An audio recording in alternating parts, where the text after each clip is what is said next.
నమస్తే.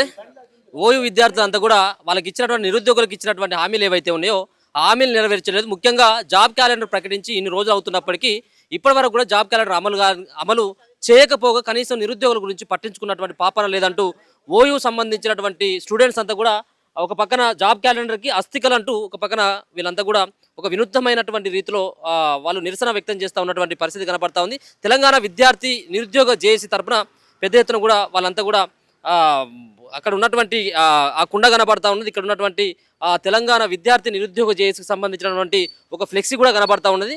అస్థికలు గంగలో కలపడం అన్నటువంటి ఒక కార్యక్రమాన్ని కూడా తీసుకోవడం జరిగింది. ఒకసారి చూడొచ్చు, వాళ్ళతో ఒకసారి మాట్లాడేటువంటి ప్రయత్నం చేద్దాం. ఎందుకు వాళ్ళు ఈ విధమైనటువంటి నిరసన తెలియడానికి ప్రధానమైనటువంటి కారణం ఏంటి అనేది కూడా ఒకసారి మాట్లాడేటువంటి ప్రయత్నం అయితే చేద్దాం. ఈరోజు మీరు కాంగ్రెస్ ప్రభుత్వం మీరు చెప్పినట్టే ఈ 2 లక్షల ఉద్యోగాలు వేస్తా అన్నారు. ఈరోజు మేము జాబ్ క్యాలెండర్ తలగబెట్టి అస్థికలు గంగలో కలపడం జరిగింది. మేము ఏమంటున్నాం అంటే మా ప్రధాన డిమాండ్ ఏంటంటే, ఇలా రాష్ట్ర ముఖ్యమంత్రి రేవంత్ రెడ్డి గారు మీరు ఉస్మానియా యూనివర్సిటీకి ఎట్టొస్తారు, రేపు మొన్న 21 అనుకున్నారు, క్యాన్సిల్ చేసుకుర్రు. మేము అక్కడ ఉద్యమాలు చేస్తే మమ్మల్ని తీసుకుపోయి స్టేషన్లో పెడుతుర్రు. ఈ రాష్ట్ర వ్యాప్తంగా అన్ని యూనివర్సిటీలను ఏకం చేస్తున్నాం. మేము బిడ్డ మీరు ఒక్కటి ఆలోచన, ఈ దేశ చరిత్రలో కానీ ఈ రాష్ట్ర చరిత్రలో ఎన్నడూ లేని విధంగా జీపీఓ పోస్టులు 10,954 పోస్టులు ఉన్నాయి. అందులో దానికి మీరు పాత విఆర్ఓలకి విఆర్ఏలకి అవకాశం ఇచ్చారు. వాళ్ళు క్వాలిఫై అయింది ఓన్లీ 3,454 పోస్టులకే వాళ్ళు క్వాలిఫై అయ్యారు. బాగుంది.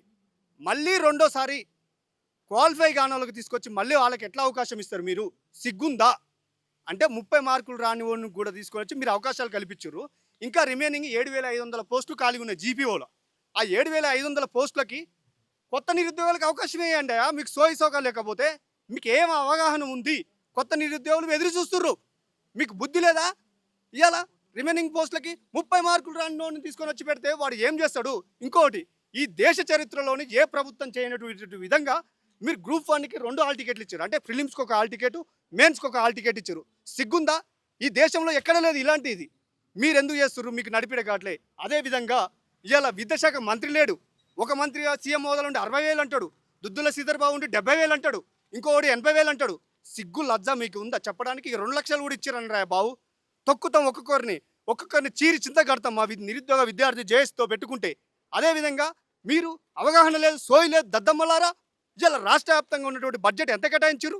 ఈరోజు మా ప్రభుత్వానికి మా విద్యార్థులకి కేవలం మీరు 7.9 పెట్టారు. ఈ దేశంలో కొన్ని రాష్ట్రాలు పరిశీలిస్తే ఆడ ఢిల్లీలో చూసుకుంటే 22%, అదేవిధంగా బీహార్ నుంచి వచ్చి తెలంగాణ బతుకుతున్నారు, వాళ్ళు అసలు 21% పెట్టుకున్నారు. అదేవిధంగా హిమాచల్ ప్రదేశ్ చూసుకుంటే 19%, ఛత్తీస్గఢ్ చూసుకుంటే 18%. ఇలా వాళ్ళ దాంట్లో పావులంతా కూడా పెట్టుకోకపోతే మీకు సిగ్గుసేరం అనిపించట్లేదా బడ్జెట్? ఇలా ఆర్టికల్ 3 లేకపోతే తెలంగాణ కొత్త రాష్ట్రం ఏర్పడింది. ఆ 3 వల్లనే మీరు ఇలా ముఖ్యమంత్రి అయ్యారు. మేము శాంతియుతంగా ప్రోగ్రాం చేస్తుంటే ఆర్టికల్ 19ని మీరు కూని చేసి రాజ్యాంగంలో ఉన్నటువంటి వాటికి కూడా మీరు గౌరవించకపోతే మీరు సీఎం చైర్లు ఎందుకు కూర్చొని పండుకోరాయా? మీరు ఏమి ఇస్తారు? ఇలా నువ్వు ఖబర్దార్, నువ్వు ఉస్మానియా యూనివర్సిటీలో రేపు అడుగు పెడితే మేము ఎట్లా సర్ప్రైజ్ ఇస్తామో మాకే తెలియదు. ఒక విధ్వంసంలాగా మేము వచ్చి అడ్డుకుంటాం. ఇవాళ మా పీజీ వాళ్ళకి ఎగ్జామ్ అయిపోయాక మీరు పెట్టుకున్నారు. ఇవాళ అందరికి ఫస్ట్ ఇయర్కి సెకండ్ ఇయర్కి ఎగ్జామ్ అయిపోయినాయి. గోదావరికి మానేరికి అన్ని హాస్టల్లో తాళాలేసారు. ఒక్క హాస్టల్లో ఒక్క విద్యార్థి కూడా లేరు. మీరు వచ్చి అంతా అయిపోయాక వచ్చి ఇలా దానికి ఒక ప్రణాళిక ఇచ్చి పోలీస్ వ్యవస్థ ఎటుండాలి? మీరు ఒక ఏకపక్షంగా మీరు బిహేవింగ్ మంచి పద్ధతి కాదు. ఇలా విద్యార్థులకి మీరు అన్యాయం చేస్తున్నారు. ఏ వర్గానికి జరిగిన అన్యాయం మన నిరుద్యోగ విద్యార్థులు జరుగుతుంది. ఖబర్దార్, మేము ఊకునేది లేదు. ఒక్కొక్కరిని రోడ్ల మీద చీరి చింత కడతామని మేము హెచ్చరిస్తున్నాం. మీరు అన్ని మార్పులు మానుకోవాలి. ఉస్మానియా యూనివర్సిటీకి వస్తే విధ్వంసం సృష్టిస్తాం. ఆయన వచ్చేది దేనికోసం కాదు, డెవలప్మెంట్ కార్యక్రమాలకి కదా వచ్చేది. బిల్డింగ్ ప్రారంభించడాలు, హాస్టల్ ప్రారంభించడానికి కదా. అడ్డుకోవాల్సిన అవసరం ఎందుకు వచ్చింది? అది డెవలప్మెంట్ కార్యక్రమం ఏంది? ఇప్పుడు గత ప్రభుత్వం ఇచ్చిండు, వాళ్ళు శంకుస్థాపన వచ్చి ఈయన చేస్తుండు. కనీసం ఇలా ఉస్మానియా యూనివర్సిటీలో హాస్టల్లో వసతులు లేవు, బాత్రూమ్ సరిపోవట్లేదు, నీళ్ళు సమస్య ఉన్నది. ఇలా హాస్టల్లో ఉన్నటువంటి 25 హాస్టళ్ళు ఉన్నాయి సుమారుగా. ఒక్క హాస్టల్లో కూడా బాత్రూమ్లు సరిగా క్లీనింగ్ లేదు, పద్ధతి లేదు. సపరేట్ బడ్జెట్ కేటాయించాలి. ఇలా రాష్ట్రంలో ఎన్నడూ లేని విధంగా ఉస్మానియా యూనివర్సిటీలో ఒక్కొక్కడు ఇయర్కి 50,000 కడుతురు. ఓయూలో సీట్ వచ్చి కూడా సెల్ఫ్ ఫైనాన్స్ కోర్స్ వాళ్ళు కూడా 50,000 కడుతురు. సిగ్గు అనిపిస్తుందా నీకు? ఏమాత్రం ఈ రాష్ట్రం మంచిగా ఉండాలంటే విద్యార్థులకు న్యాయం జరగాలి. మీరు గవర్నమెంట్ అని చెప్పుకున్న యూనివర్సిటీలో కూడా ఒక్కొక్క విద్యార్థికి 2 సంవత్సరాల పేరు మీద ₹1,00,000 వసూలు చేస్తారు. ఈ పీకడానిక? మీకు విద్యా వ్యవస్థ మీద అవగాహన లేకపోతే చెప్పండి, మేము ఇస్తాం. మీకు ఏమేమి అవగాహన ఉందో లేదో. ఏ రాష్ట్ర ముఖ్యమంత్రి ఈయన విధంగా నేను సంవత్సరంలో 60,000 ఉద్యోగాలు ఇస్తున్నాను రేవంత్ రెడ్డి అంటా ఉన్నాడు. ఆయనకి సిగ్గుండాలి 60,000. వాళ్ళు వేసింది కేవలం 5,089 ఉద్యోగాలు మాత్రమే ఇచ్చిర్రు. అన్నీ యాడ్ చేసిర్రు. మెగా డిఎస్ అన్న అది లేదు, ఎస్ఐ కానిస్టేబుల్ అని అది లేదు, ఫారెస్ట్ బీట్ ఆఫీసర్ అని అది లేదు, ఏది లేదు. జీపో అనంత దరిద్రం. ఇంత అసలు ఇదంతా ఇంత అవమానకరంగా గవర్నమెంట్ ఎగ్జామ్ వాడు సిగ్గు లేకుండా 2 సార్లు ఫెయిల్ అయినానికి నువ్వు ఎట్లా ఎగ్జామ్ పెడతావు? అట్లయితే నువ్వు గ్రూప్ 2 పెట్టు, గ్రూప్ 3 పెట్టు బిడ్డ. ఎస్ఐ కానిస్టేబుల్ కూడా మళ్ళీ ఫెయిల్ అయిన మళ్ళీ తీసుకోవాలి.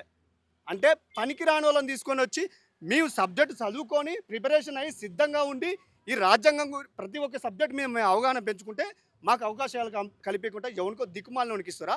ఇవన్నీ మానుకోకపోతే రాష్ట్ర వ్యాప్తంగా అన్ని యూనివర్సిటీలు ఏకంగా చేసినాం, అన్ని ఉమ్మడి జిల్లాలో వ్యాప్తం చేసినాం, విధ్వంసం సృష్టిస్తాం. ఒక్కొక్కరిని చీరి చింతగట్టి పాతాలకు తొక్కి డొక్క చీరి పేగులు మీ సీఎం గారు మీరు లాగుల తొండలేస్తే మేము బల్లులేసి మేము ఉగ్రవాదులమా? సోయలేదా? ఇవన్నీ మార్పులు చేసుకుంటే బాగుంటుంది. లేని ఎడల మేము పెద్ద ఎత్తున కూడా విధ్వంసం సృష్టిస్తున్నాం. ఉద్యోగాలు వాళ్ళు చెప్తాను మీకు 2 కోట్ల ఉద్యోగాలు ఇచ్చినా కానీ వాళ్ళకి రావు. రోడ్ల మీద తిరిగేటువంటి వాళ్ళంతా కూడా పార్టీలతో సంబంధాలు ఉన్నటువంటి వ్యక్తులు వాళ్ళు అంటా కొంతమంది అంటా ఉన్నారు. సిగ్గుందా? మేము యూనివర్సిటీ స్థాయిలో ఎంఏలు ఎంఎస్సీలు స్టడీ చేసుకుని ఎవడో చెప్తే అవలే కానీ మేము ఎట్లా వింటాం? మేము ఒక ప్రిపరేషన్ నుండి ఒక కోచింగ్ తీసుకొని ప్రిపరేషన్ ఈ స్థాయికి వస్తే ఎవడో చెప్పే ఇంత తెలివి తక్కువలం కాదు, దద్దమ్మలం కాదు.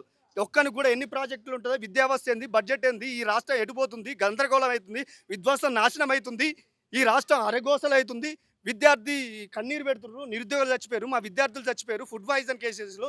ఇలా గురుకులాలు 1022 కాలేజీలు ఉంటే దాంట్లో సరిగా వసతులు లేక ఆత్మహత్య చేసుకుంది. హన్మకొండలో వైష్ణవ అనే అమ్మాయి ఆత్మహత్య చేసుకుంది.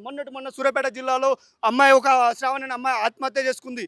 ఇలా రాష్ట్ర వ్యాప్తంగా ఆత్మహత్యలు, విద్యార్థుల గోసలు, అరిగిళ్ళు జరుగుతున్నాయి. మీరు ఏమిస్తుర్రా బాబు సంకేతం? లేని ఎడల మేమందరం మిమ్మల్ని చుట్టుముట్టి బహిరంగంగా మిమ్మల్ని నేల గడతామని మేము హెచ్చరిస్తున్నాం. ఇగో మా విద్యార్థులకు అరెస్టులు చేస్తే చేసుకోండి, మేము విద్యార్థులను పోరాడతాం. మీకు సిగ్గుండాలి. మా విద్యార్థులు మీరు అరెస్టు చేస్తే మీకు ఎవడిచ్చిండు హక్కు, రైట్స్? అంటే ఎందుకు శాంతియుతంగా చేసుకునేది భారత రాజ్యాంగం ఆర్టికల్ 19 చెప్తుంది.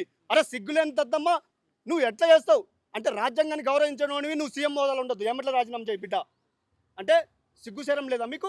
ఇవన్నీ మానుకుంటే బాగుంటుంది. లేని ఎడల మేము పెద్ద ఎత్తున కూడా మేము డిమాండ్ చేసి హెచ్చరిస్తున్నాం. ఈ రాష్ట్రం గందరగోళం అయ్యే పరిస్థితికి ఏర్పాటు చేస్తున్నాం.